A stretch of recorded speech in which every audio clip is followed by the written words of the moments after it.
large organisation with many agencies, and we have how many websites, Mark? How many Joomla sites? Probably about 22, 23, growing. So I manage a whole range of digital technologies. At the moment I'm implementing Salesforce as our CRM solution and looking at how I can integrate that with various systems, including Joomla. There's a long roadmap there for that task. But I'm here today to talk about Joomla. A little bit of background on me. I actually started up the Joomla user group in Canberra in 2007.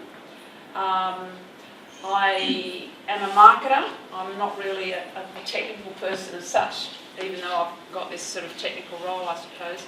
And I taught myself to build Joomla websites and ended up in this job managing our web assets. But I have Mark, who's very much more technical than me and does a great job for us. So Mark's here is sort of my sidekick in a way that if you start asking really deep technical questions about what I'm going to go into, he might be able to come in and assist. So this talk that I've prepared today is one that I prepared for Joomla User Group about 6 months ago. Oh, this has got a camera, that's why you're asking where I'm standing, is that right? Yeah. So I'll come back and stand here to talk after I change slides. So 7 tips and tools to help secure a Joomla website. Why 7? It just seems to be like a lucky number. And I suppose I did that, I named it that way after doing a workshop on how to write good web content. And you know, they talked about engaging titles and how to, and 7 tips and tools is one of those things. So what I really wanted to dig into is what I see is the important things that we need to do in order to secure our websites to prevent them from being hacked and breaking. So the first thing, when I started out way back in 2007 learning how to build Joomla websites, I researched the Joomla.org site, which is where this bit of information comes from. And what I identified very quickly was the most important decision that you can make is what web hosting provider you use. It's critical. Basically, I've got a real-life example of a site that we had, won't name which site it was, one of our clients. The web host was shocking. They didn't update their server-side software. This site was constantly hacked. This is CHA, Mark. Yeah, it was absolute mess. And, you know, as a consequence, we got this client site off that server and put it onto our own server where we have control. So, as I said, that website, I've actually got the, hyperlink this. Yeah. So that's the web page. It's still active, and you can easily find it just by searching security checklist, hosting, and server setup. So.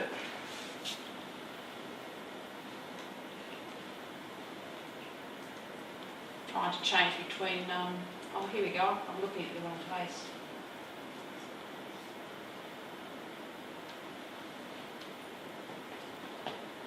Oh, sorry about that.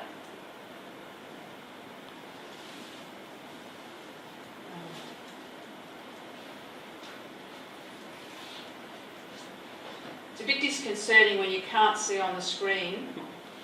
It hasn't gone back to PowerPoint. There you go. You there? Okay, so I just need to click outside of there to get to the next one. There we go. Okay. This is actually a very helpful message that comes up in Joomla. So an example of really poor server-side management is when the PHP version isn't kept up to date.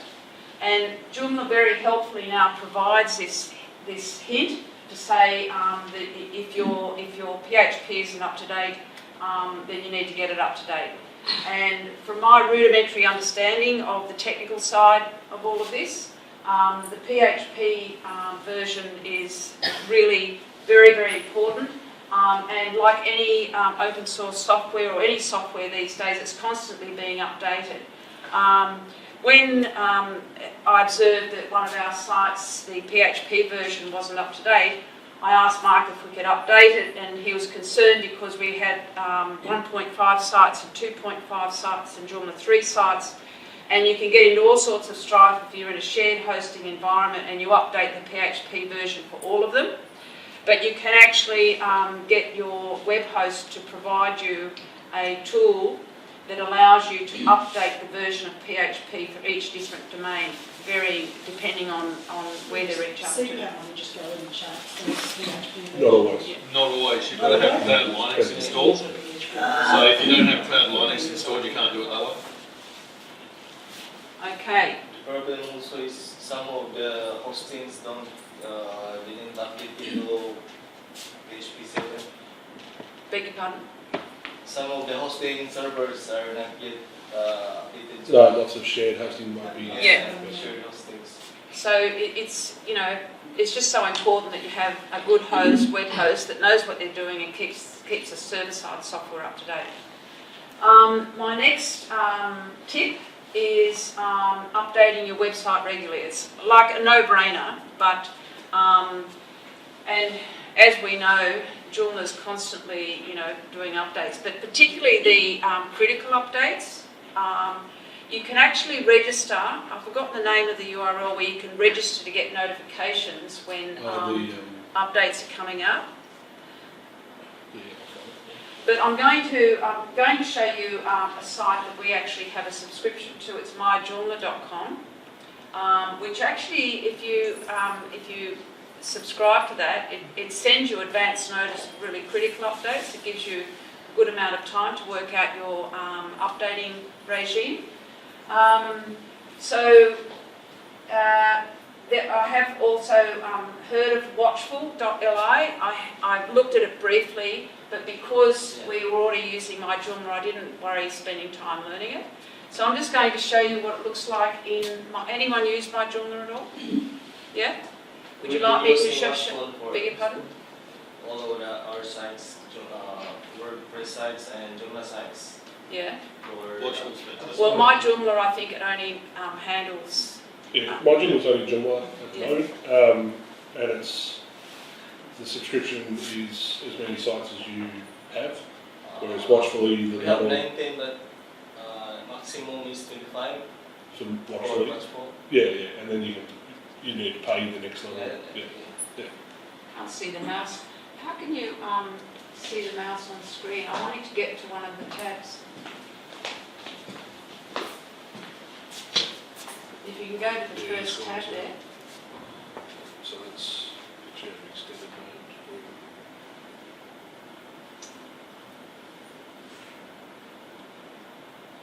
Swap displays.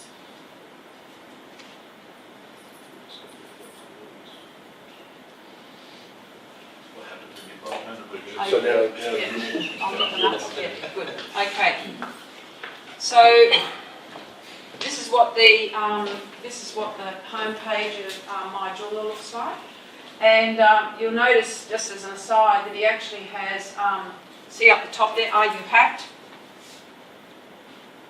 We've actually used his services a number of times, and he has a flat fee of £85. Yeah, so it cleans it up for you. £88, and he'll go in there and get your site back online. Mark, you've said that you really need to get in there and check your files yourself. Like Mark, we've had the experience of a couple of sites that have been hacked. These are sites that weren't our sites, like they became our clients. We have a number of internal clients. This one site that I was referring to, where the server-side software wasn't up to date, was hacked, and they went into this big panic. We got this fellow to get it up, site up, and it was up within 24 hours. But Mark, what were your comments about, this is the CHA site, you were concerned that we couldn't just rely on this, you really need to go through and check out or look at all the files? What were you? Normally when the site is hacked, I try to find what it costs and how they got it in, all this in, instead of just try to restore, you know. Without knowing how it got in, it just restores and then hack it again. So you have to find the reason and block it or do something, try to avoid it happen again. Yeah. So Okay, the backup is very important. You have to find which ones. You have to know the rough date because you can find the file they're hacking, check the date, so you restore the backup before that date. Yes. Yeah. As long as you can. Yeah. So this is, I've got a little small business that I run on the side. It was on the back of that I learned how to use Joomla. So I've actually logged into my personal business, my Joomla account, just to give you an idea of what it looks like in the back end. This is I haven't got a subscription to it. You actually have a free account where you can actually set up your sites and you get one audit for free, and then you have to have a paid plan.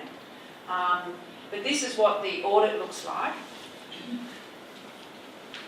So you can see that he tells you what things are wrong and where you could possibly fix them. I won't go into detail here, but it's very helpful. I've got a list here of 2 sites, and you can see at the control panel, you can see at the control panel where there's action that needs to be taken. This is particularly useful if you have quite a number of sites that you manage. So has anyone got any comments or experience? I've got 55 sites in mine at the moment. Yeah. So it works out, and you pointed out, I know that I pay 8 cents per month or something for each order or something like that. There's 2 parts to it. There's a snapshot and an audit. The snapshot is more a list of recommended things that you should do to your site, and it'll easily give you tips on fixing. So on yours there, one of the things that was read was GC compression, and so that speeds up. I'll go back to the site. snapshot. Yeah. So that will speed up the site loading because it compresses it before it comes to the client. The audit will then do a look through every single file and find out things that might be hacked.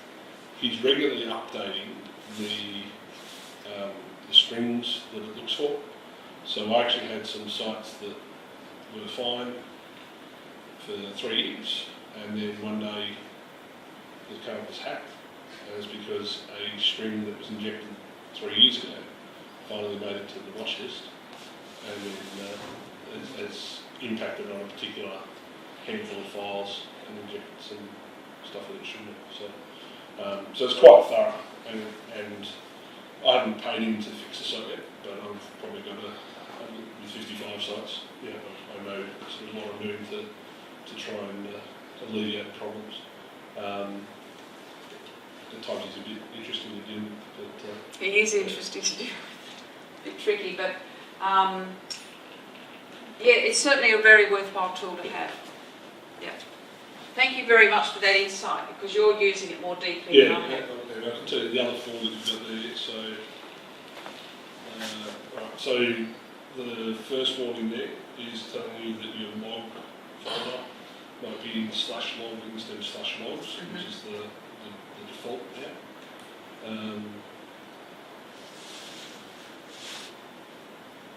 Your site's using Protostar.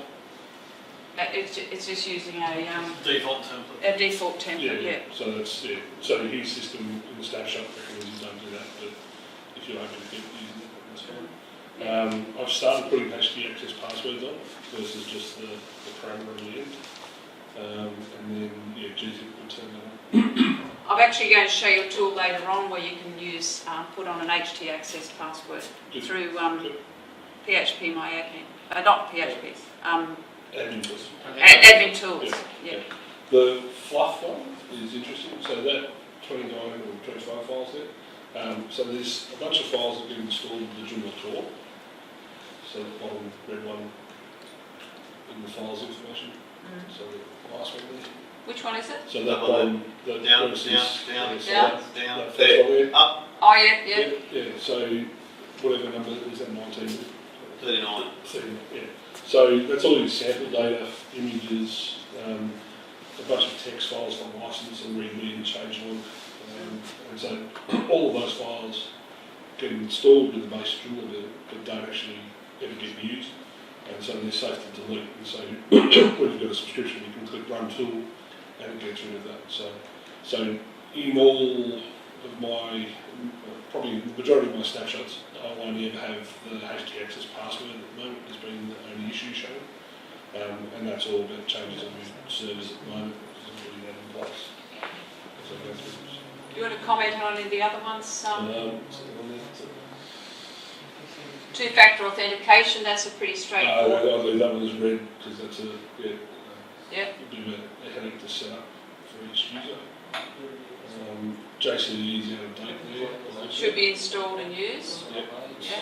So he recommends that over TinyMCE, which is the default. So, What was that? You recommend? so JCE. TinyMCE is the default editor, Yeah. but JCE is the one that he recommends because it's got more features than Yeah. the other one. There was also a known vulnerability with TinyMCE. Yeah, so I think that's been resolved with the issue. The version's in 3.7, but what's that other one there? Every user. So that, does it also show? Okay, that's- Yeah. I haven't seen that one before because I set up per database. So in that account, you've got the 7.0.1. can access multiple databases in the Right. code. Yeah. And so that means if one site got hacked and one database got hacked, Yeah. every database could be hacked on that server Right. or Right. on that account. Yeah. So, yeah. And then your PHP version. Should be the latest. Yeah, so. Anyone got any questions of our resident expert before we move on? Okay, I'm conscious of the time, so I'll go back to the slideshow. Good. Ah, Click swap the slides again. Oh, sorry, click view slideshow at the top. where's that? No, that's on the top of your bar. Oh, Sorry, back here. okay. This one. Oh, sorry. Sorry, I'm not used to using these multiple.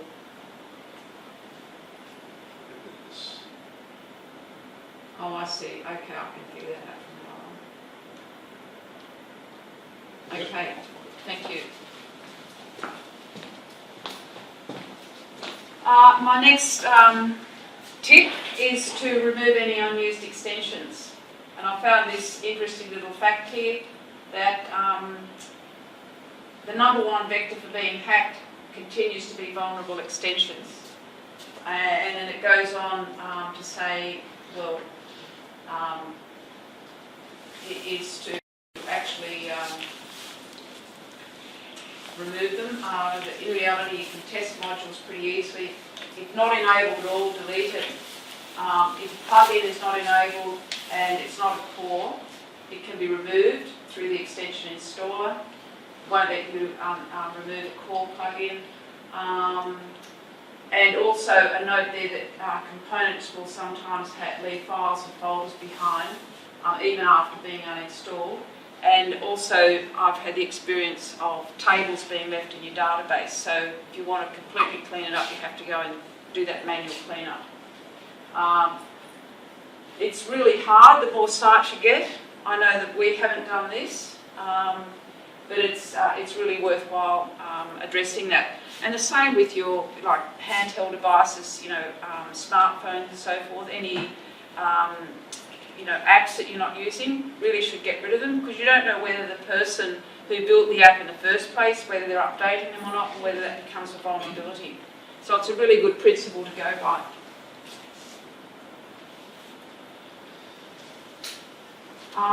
My fourth tip is password management.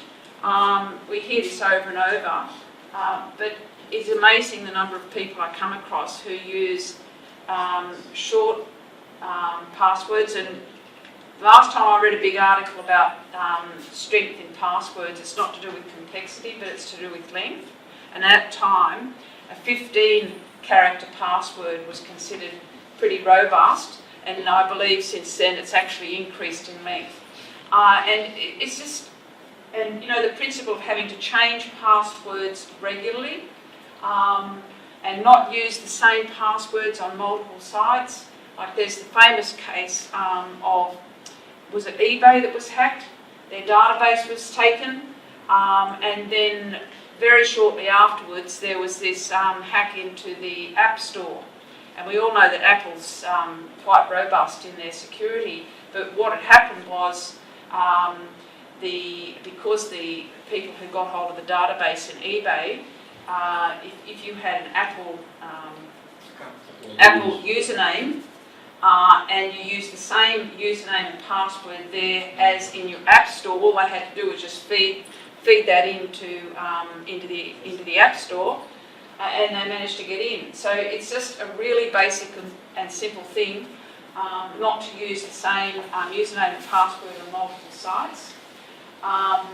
And they talk about the need, it is talked often enough about the need of changing passwords. In fact, one of the things that Salesforce does, if you're a super administrator, it forces you to change the password.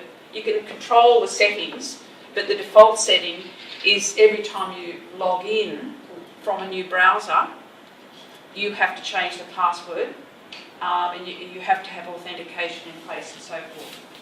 And how do you manage this when you've got so many locations where you've got logins? Even just your average person that doesn't even have websites to manage these days has lots of passwords. And I use 1Password. This lifehacker.com recommended, I mean there's a whole range out there, and I'm not necessarily pushing 1Password. Who doesn't use a password manager? You don't. You keep it in your head. Same username password, right? It's a knack thing. Yeah. If I had issues, that's Yeah. Well, I don't trust my memory. Anyway, I've got 1Password. If you want, who uses 1Password? No, I use a random password. What do you use? Random password generator that we're using at the moment is called DinoPass. It's dinopass.com. It randomly picks 2 words and 2 numbers and puts them together. Now, it's designed for kids, so the way I view it, if a kid can remember it, 90% of my clients can remember it. The only thing that I change is I capitalise the first letter of each word. Right. Right, so that's how we generate and store the passwords.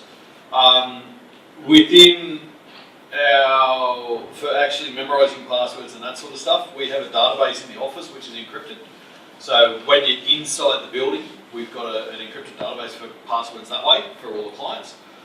We're in the process of migrating that into a different platform. So we've got that set up, but then we've also, one of my staff uses 1Password. If you're a Firefox user and you've got Firefox Sync, that remembers all your passwords and sends them across. It gives you an encryption key as well, so don't lose your encryption key because you're screwed if you do. One of my staff lost their encryption key. We had to delete her account and start again. So there's numbers of ways that you can do stuff with passwords. Well, thank you for sharing that. You've got a more in-depth knowledge of it than me. I've only can only go by my own experience with that, and I haven't certainly managed passwords the way you have, like for clients. I think we've got about 40,000 passwords we're managing for clients at the moment. Yeah. Because the bastards want me to remember their email passwords as well. I'm with you. Wow. Okay. Clients, they don't need the password. Can you password? I'll find admin in.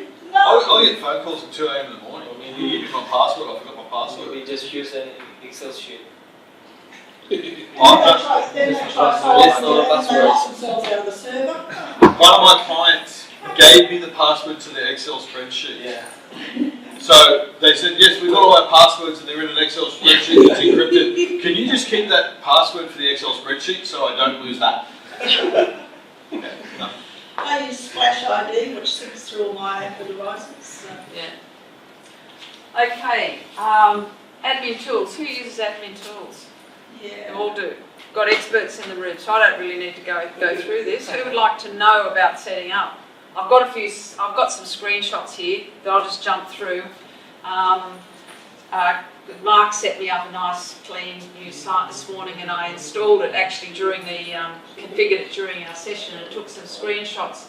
So the first thing you get on a new install is this error message, and then you click the quick setup wizard, and then you take it to this page, and these are the default settings. This is the default. It just randomly selects this parameter, but I put in something that I can easily remember. And this here is where you can set up your password protector. You talked about using a password and HT access. This does the same thing. Yeah, so you can set that up. Yeah. One of the things with my Joomla is now that you can save that secret URL parameter in the site settings. So Same as what's using that, yeah, you can go back, and then that means that when you're in my Joomla and you trigger the site administrator link, it will go to the admin instead of dropping you out into the Yeah. site. So. Yeah. The big thing you got to watch with that though as well is some servers don't support the administrator link redirect. They'll crash I had one client site that we set up, we put in the admin URL and it would not work. We tried everything to get that bloody thing to work. It will just find the IP address. Yeah, it's just repetitively locks itself out and just shuts down. And it was the server that was doing it, it wasn't, because it actually disallows Akeeba. URL parameter, So yeah, you can configure whether to lock down IP addresses, restrict IP addresses, disable editing of back-end users' properties, which is quite useful if you've got other people. It's quite annoying when you've yeah. done that. Okay. I've locked myself out there too. Yeah. Going further down this page, this is the Just out of screenshots. curiosity, who uses HT access passwords in the admin files? The reason they recommend it is that so if you've got a brute force attack coming in on your administrator folder, you will still need to load stuff if you don't have that, whereas it uses less resources if it hits that HT access password. So, improves the hack protection. But again, they've got to have the Joomla password, you've got to have the username, and however many other ways you've got in. The record I've heard is 8 letters. Yes. Has any of the experienced admin tools users got any comments about these settings here? Yeah, Project Honeypot, go get yourself a key. Go get yourself an account with Project Honeypot. It is worth its weight in gold. Yeah. If you get a site that gets regular traffic from external sources, Project Honeypot, basically what it is just a list of known IPs where attacks have been done in the past. And there are ways that you can actually configure your website to add and contribute to that honeypot. That's a lot more complex to do. You can do it, but it's a pain in the butt. I'd just suggest you actually have a honeypot link. It eradicates probably About 99% of form and comment spam. And if you do have an outbreak, that outbreak will normally be over within 24 hours because they'll have hacked somewhere else and ended up on the list. And Okay. It just stops the Oh, that's good. Yep. That was very valuable, thank you. So I know I've set it up on other sites, the Project Honeypot, but you've explained it really well. Yeah, and you can use the one key on multiple sites, so Yeah. if you're doing somewhere else, you can just drop that in. Yeah. Just, Okay, and then further down the page, just before you go to click Save and Close, it gives you this very helpful message. In case something goes wrong, these are places you can go to for help, and suggesting to do a screenshot or record what changes you've made. And then After you click Save and Close, the next thing comes up on a clean install of Admin Tools. You have to actually enter the download ID. There is a free version, a core version, but if Yeah. you've got the pro in there, Yep. otherwise it won't update. And then it tells you you've got a missing GeoIP plugin, which is easy to install.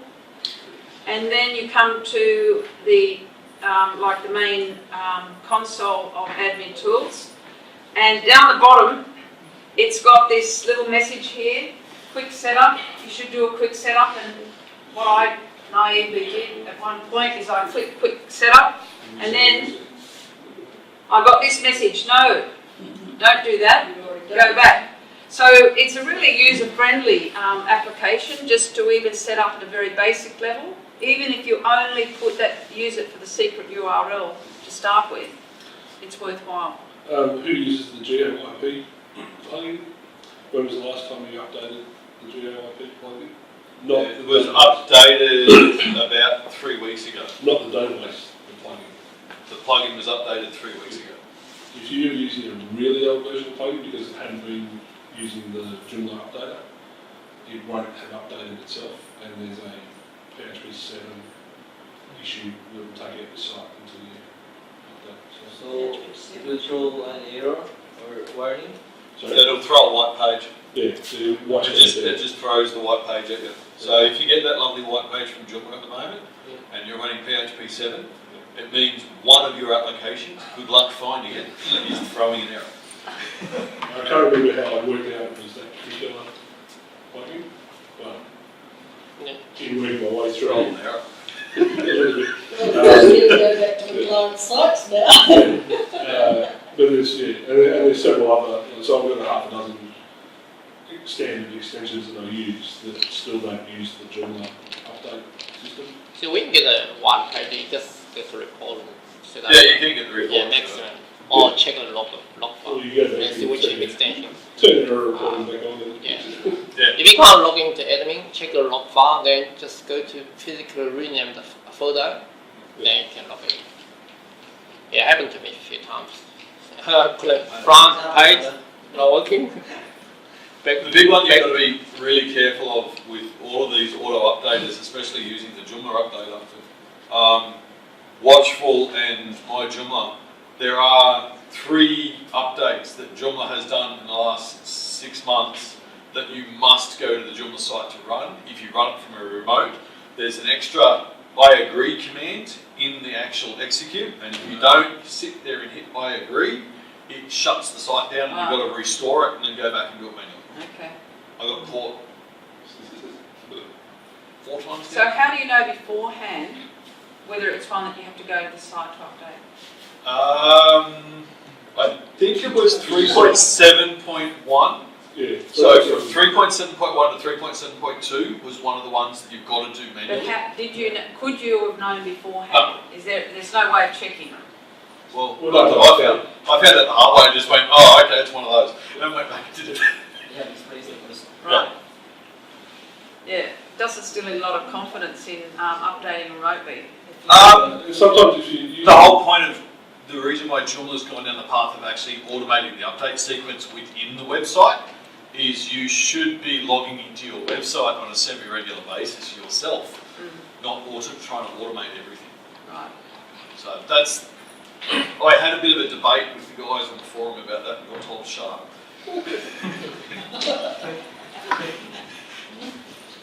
Okay, well that was very useful hearing all of that. Now, if you're like me and you go and press buttons and then figure, oh my goodness, I wanted to change that secret URL, how do I do it? Well, it took me ages to find it.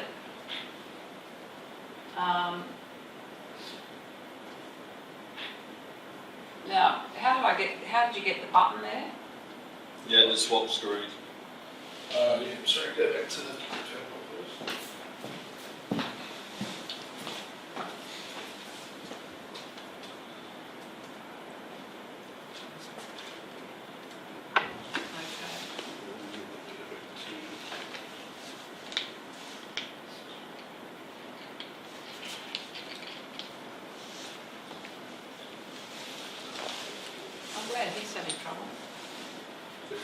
Good, thank you. Precious step on Yep. Okay, what was I talking about here? Components, admin tools. Admin Configure. tools. Oh, yes, admin tools. Okay, here we go. I'll go to, so, incognito window. I've gone incognito because my I don't want to clear the cache in my browser to, is it stage? .ncps administrator, and I put in lollipop. So secret URL question mark LOLLY. Now we know what to do on every slide. Okay, and it's Rini and Rini123. Nice. Okay, so admin tools. I want to change my secret URL. So I go into web application firewall and then configure WAF. And this is where you go in and edit your secret URL. Took me ages to figure that out. There you go. Yeah, the one down the bottom with the warning on it is the one that's not supported. Mm. So what that actually does is redirect instead of going to administrator, you then go to a totally different directory. Oh, that's what we were talking about earlier. So we have one of our sites, the client's admin folder is frogs, not administrator, and it made a big difference. So that's not supported in what? 3.7? No, it depends on the server that you're running with Oh, okay. as to whether or not that will be supported. So your frogs client works, but your other client doesn't. Yeah, so that one particular client works, but all the other clients didn't. Yeah, And yeah, we had to go through and isolate it down. We've got a couple of clients that host externally. They no longer host externally because one of those servers got hacked big time. So can you go back into the database if it doesn't support it? Yeah, you've got to go back and rewrite. There's a folder that you can go in and change. There's one folder, you go to that place, you rename a file, it opens up the whole system temporarily. You go in and change it to using the top one that you're using now. Yeah, I know. You don't get the problem. Does anyone else have any useful insights into any super users, advanced users of admin tools? Go to the Joomla hardening features. Go to the Yeah, Joomla so hardening the features. third tab and the fourth tab. Third tab and fourth tab? 2, 3, 4. That one? This one? Yeah, so Yeah, go that's that the- one first. Yeah. So, What do you tell me? Your site's generated by MYOB. Oh, I've done that before on different things. So the generated tag is basically what gives away that it's a Joomla site. So if you change it to something else, It then deflects the, yeah. yeah. But I normally set the top value for no, which then hides the generated tag entirely. So the statistics that say we've got 3.3% of the web are based on the number of sites that we've got. That is the tag. oh, is that what It's that's? Yep, that's how they get that. Yeah. It's good So- to know So the what's generated happening. tag says that it's created with Joomla. So if you went to the front end of that site and viewed source, in the head, one of the first 10 lines is going to be generator Joomla. And it says that it's a Joomla site. So WordPress has got that as well. I cheat, I write the site designed by Yes, so you Put can out plug your company. own, yeah. company branding. Yes. So the way this is configured, you're saying, is So at the moment it says it's generated by MYOB. right. Well, that's the default, I think, comes in as MyOB, isn't it? No. Yeah. Well, I didn't set that. It No, must I be think that default. what comes in as MyOB, mind your own. Oh, sorry, As sorry. default. No, that's yes, Akeeba But yeah, you turn as it off. opposed to them coincidentally picking up an Australian accounting tax. So, yeah. But the next yes there, This one here. no, so as you go down there, so block template, system template switch. Mm. Can be Another template parameter, so if you put question mark 2p equals 1 and you've got template position preview turned on, that'll show you all your template positions. But what that one is if you put TMPL equals protostar, people can see your site as it would look if protostar was the template. And if you put template equals native, it puts protostar in just as the default. So It's handy for troubleshooting, but if they know it's Joomla and they know it's that, and there happen to be a vulnerability in an extension that they use, in a template that they use there, it would let them switch templates and potentially damage the site. Right, that's useful. So I set that to no, Yeah. and then Which one, no, the third one? The third Yeah, one third down, one, block yeah. template switch. and then the fourth one, when you do set that to yes, for so the third one set to yes. The fourth one, for some template providers, particularly Joomla Bamboo, I can't remember what the values, but you've got to add another value to that box there. And because they're valid switches that should be in the template command. There's another one for if you use gantry templates. There's Yeah. another one you've got to add for gantry as well. Because they've component got- system and what's the other one there? Component system raw, Kuwa. Right, so Kua would be related to your template system, and what I think it's one of the Q is the standard default now loading. So if you've got content that's popping up in a mobile window on the site, or if you've got content popping up that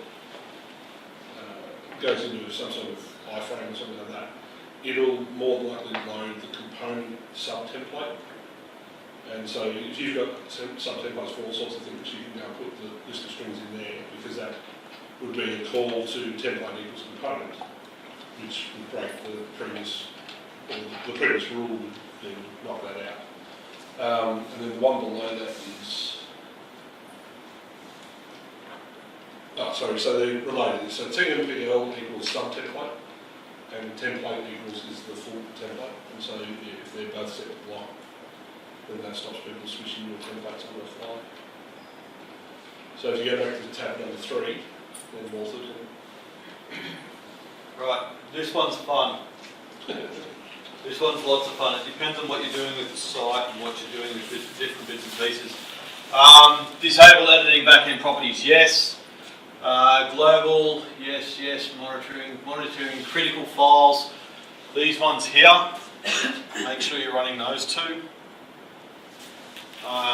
Because it monitors and makes sure that if there are any edits or changes that actually happen, it keeps a record of it. So, for instance, the classic was people will actually aim for a Superuser account.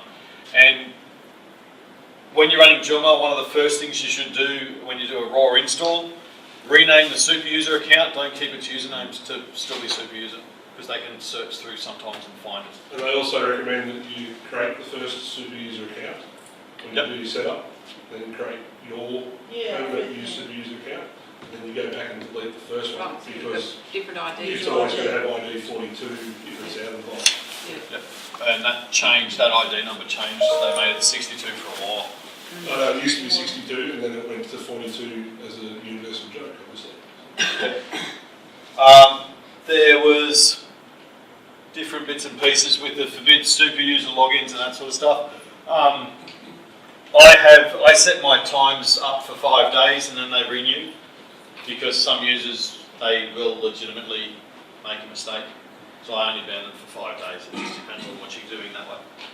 So there's a couple of things that way you can do. Well, that's great. Anyone else want to add something to that? The Honeypot tab, Sorry, just on that one, which ones do you definitely turn on that are not in default? These are all the default settings. Monitor Superuser account I definitely have on. Disable Joomla. Two-factor authentication is a very good thing to have. Some people disagree with how Joomla's Superuser one, its two-factor is working at the moment. That's why that's been put in. I'm not going to wade into that debate, but yeah, it's interesting. Use your own discretion on that one. Forbid front-end Superuser login. Again, it depends on the site that you're working with. So 9 times out of 10, I would actually say yes, ban that. So say yes to forbidding that. And that way you're being forced to actually have 2 accounts. You've got one for your front-end users, one for your back-end users. It means you're going to isolate people down and not make it so they can do bits and pieces. I always log in with Superuser front end, but maybe I shouldn't, so just, when I'm working on both. Yeah, I'd strongly recommend you don't, because that's how depending on how big your site is and how you're actually displaying your bits and pieces, it'll give away certain things. Yeah. Treat failed logins as security exceptions. So that goes to another part of the actual program where all your security exceptions are in. I always set that to 5 failed logins in 5 minutes.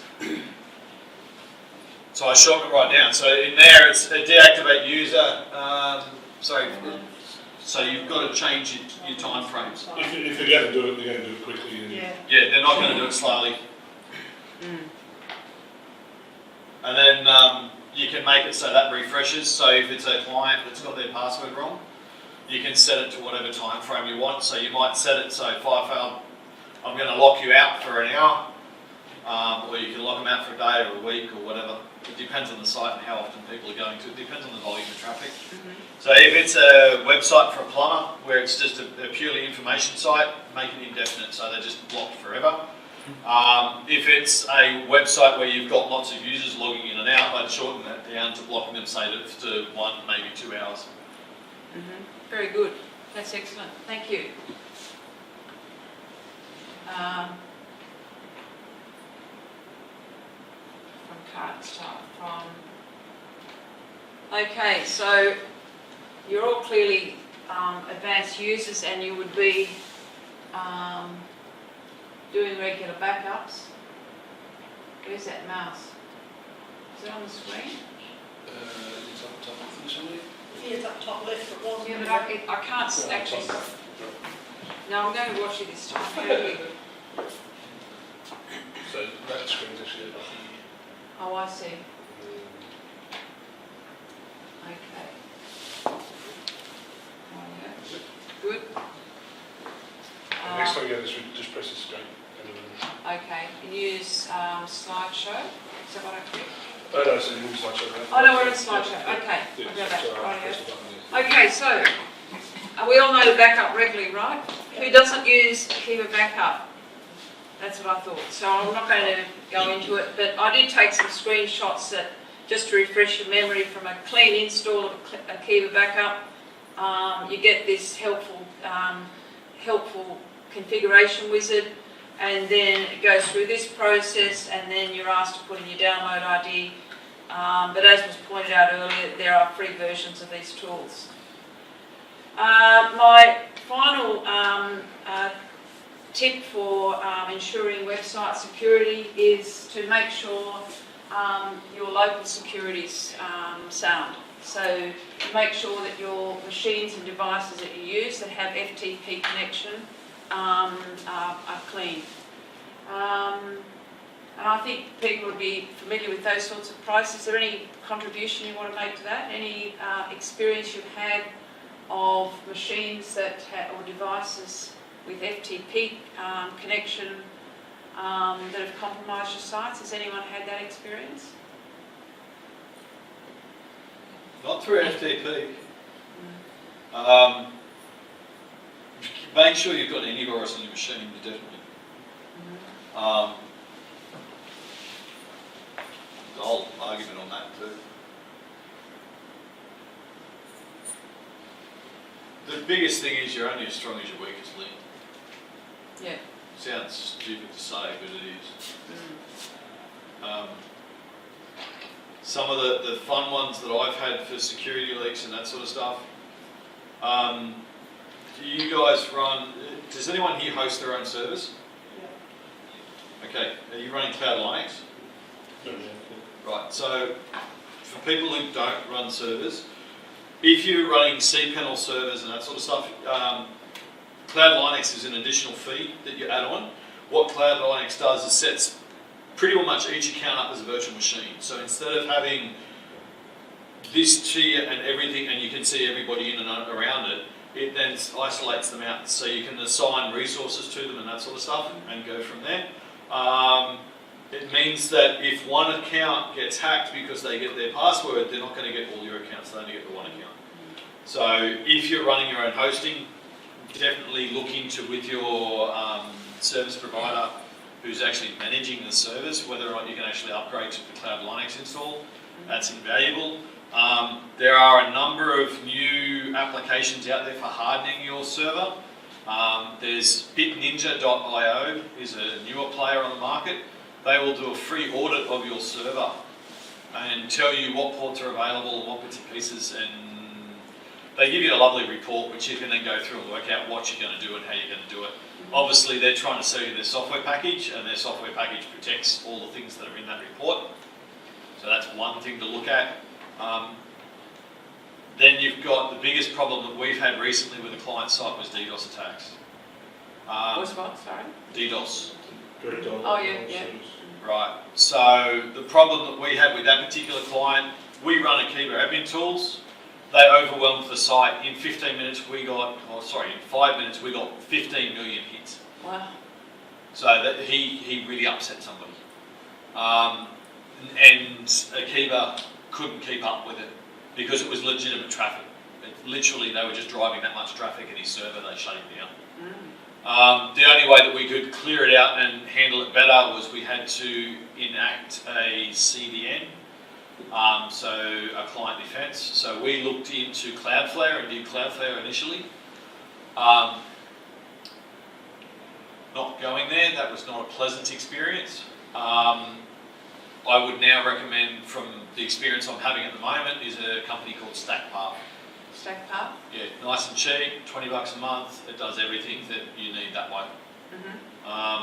They're not too bad. One of the best ones on the market starts with